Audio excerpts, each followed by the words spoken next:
Cruel Coppinger is a semi-legendary figure in Cornish folklore. Coppinger was a real person, but various legends grew up around him, lending him near superhuman powers and a fearsome reputation. He is portrayed as huge and fearsome Dane who, after being shipwrecked off Cornwall, became the leader of a feared band of smugglers. Legend. The legend of Cruel Coppinger recognized today is that recorded by Rev. Robert Stephen Hawker, the composer of the Cornish anthem The Song of the Western Men, who collected the existing legends and, with a few additions of his own, published them in Charles Dickens' magazine Household Words in 1866.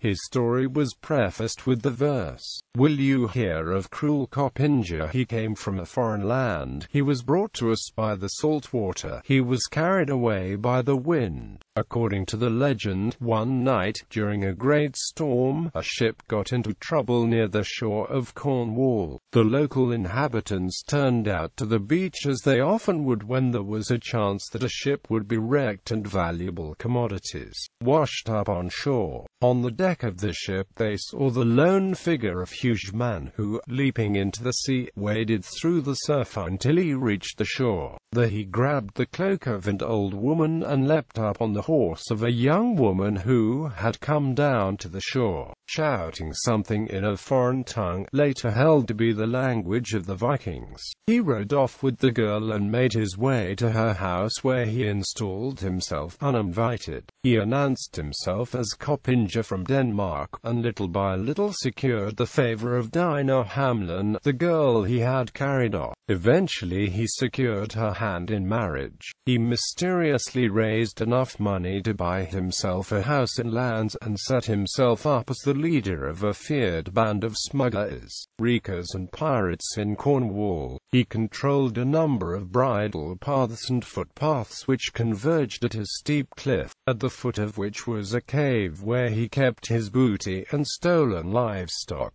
To discourage surveillance by the revenue officers, one of his gang beheaded one of them. Among the ships used by the Cruel gang was the Black Prince, a ship built to Coppinger's own design in the shipyards of Denmark, with which he terrorized the English Channel. Using his knowledge of the waters of the Cornish coast, he lured a revenue cutter into the shallow waters of a cove and wrecked her. When his father-in-law died, Coppinger was eager to secure the remainder of his money, and to force his widowed mother-in-law to hand it over. He would threaten to whip his wife with a cat o' nine tails.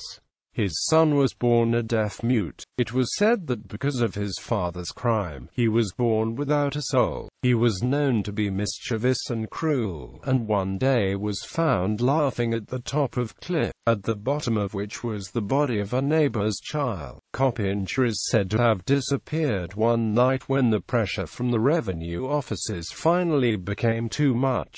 A lone man saw him put out in small boat to a ship anchored offshore, which raised its sails and disappeared into the night. Coppinger was carried away with the wind and never seen again. History. Little is known of the real Coppinger. Two possible models are John Coppinger, who arrived in Cornwall in around 1793, and Daniel Coppinger, who was shipwrecked in 1792.